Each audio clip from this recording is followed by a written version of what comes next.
Audio Jungle.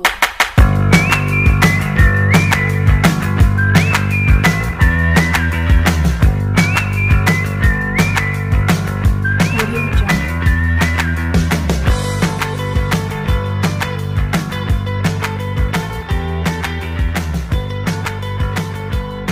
Audio Jungle.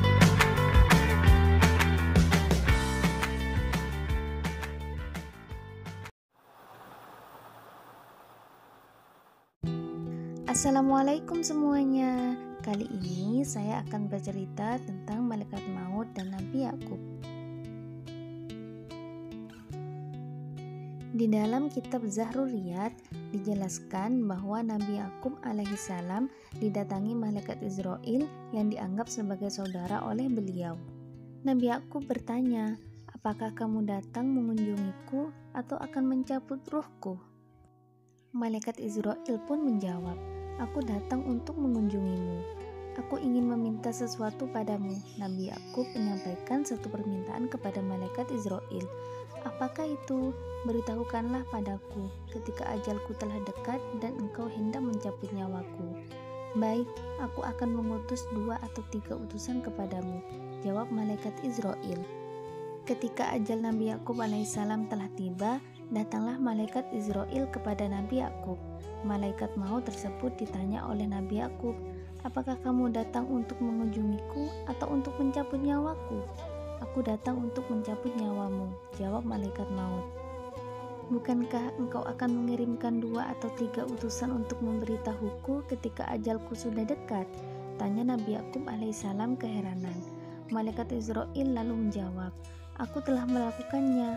Memutihnya rambutmu setelah hitam, melemahnya badanmu setelah kuat, memukuknya badanmu setelah tegak lurus, itulah utusan-utusanku, wahai Yakub, kepada anak keturunan Adam sebelum mati."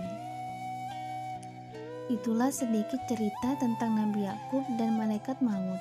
Jadi kesimpulannya, pertanda akan kematian itu pasti ada. Kullu nafsin dha'iqatul maut. Setiap jiwa pasti merasakan mati. Quran Surat Ali Imran ayat 185. Dari ayat tersebut menjelaskan bahwa kematian adalah hal yang pasti terjadi bagi makhluk hidup, siapapun itu, dimanapun itu, dan kapanpun itu. Sepintar apapun kau menghindar, bahkan sampai kau bersembunyi di lubang semut pun, malaikat maut pasti datang, tinggal menunggu kapan tiba waktunya. Sebagai manusia biasa, kita hanya bisa menunggu ajal dengan persiapan sebaik mungkin, karena hanya amal baik yang bisa menemani dan menuntun kita ke surga kelak. Berikut persiapan yang harus kita lakukan. Yang pertama, mengerjakan amal soleh. Faman kana yarju liqa'a rabbih falya'mal amalan sholihan wa la yusyrik bi'ibadati rabbih ahada. Artinya, barang siapa yang mengharapkan bertemu Tuhannya, maka hendaklah melakukan amal soleh, dan janganlah menyekutukan ibadah terhadap Tuhannya dengan suatu apapun. Quran Surat Al-Kahfi ayat 110. Yang kedua, menjauhi perbuatan-perbuatan tercela. Para ulama salaf sangat berhati-hati menjaga dirinya dari perbuatan tercela.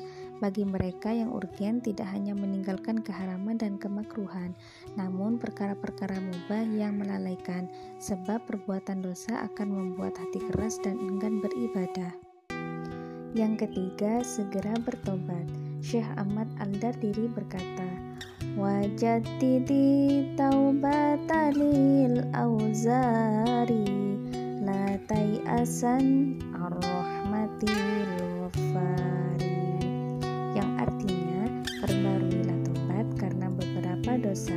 Janganlah merasa putus asa dari rahmat Allah yang Maha Pengampun.